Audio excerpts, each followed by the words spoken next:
Après avoir tout perdu, le petit-fils du milliardaire ne peut dormir qu'à côté de la piscine, mais il est rapidement chassé par la femme de ménage, armée d'une brosse de toilette. Il commence alors à dormir sur un banc de parc. Un sans-abri le fixe du regard. Il était allongé sur son banc. Le sans-abri propose de jouer à pile ou face pour décider à qui appartiendra le banc, mais quand ils mettent la main dans leur poche, ils ne trouvent rien. À ce moment-là, une petite fille qui observait la scène leur prête une pièce. Jason la lance en l'air et le sans-abri l'attrape et s'enfuit. Jason reste sans réaction. Le lendemain matin, Jason voit le sans-abri essayer de voler de la nourriture et sent qu'il doit faire quelque chose. Jason le réprimande alors. Le sans-abri essaie alors de récupérer le banc, mais réalise vite que cela ne se produira pas. En guise de remerciement, la mère et la fille invitent Jason à un pique-nique avec elle. Après avoir entendu parler de la situation de Jason, la petite fille décide de l'aider à réussir le test. Ils se rendent au bureau de l'avocat, et la petite fille prétend être une vieille amie de Jason. Mais l'avocat ne la croit pas et demande si Jason n'a rien offert en échange de son amitié. La petite fille répond intelligemment, le regarde et lui demande s'il pense avoir quelque chose à offrir. Après avoir réussi le test, l'avocat remet une enveloppe à Jason. Excité, Jason la prend et l'ouvre dans l'ascenseur. Cependant, il n'y a que 1600 $ dans l'enveloppe, qui s'avère être l'argent qu'il a gagné en travaillant à la ferme. Le grand-père lui dit que le troisième test consiste à utiliser cet argent pour aider quelqu'un dans le besoin. Jason sait immédiatement qui aider et prévoit de donner l'argent au sans-abri. Mais quand il le trouve,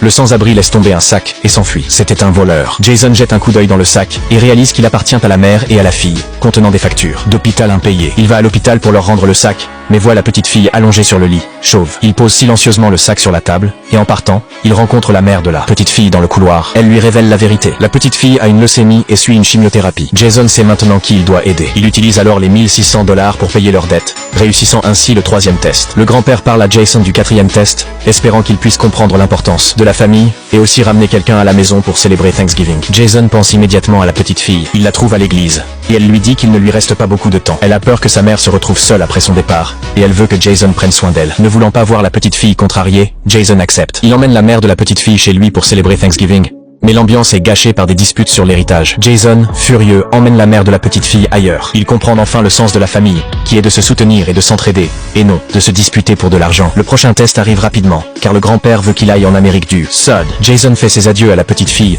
et promet de revenir passer Noël avec elle. Il se rend alors à l'endroit où son père est décédé. Jason suit un homme pour voir l'épave de l'avion. Il réalise que son grand-père n'était pas responsable de la mort de son père. Tout ce temps, c'était le choix de son père d'embarquer impulsivement sur ce vol en raison de son insatisfaction au travail qui a conduit à la tragédie. Pendant ce temps, le danger s'approche silencieusement.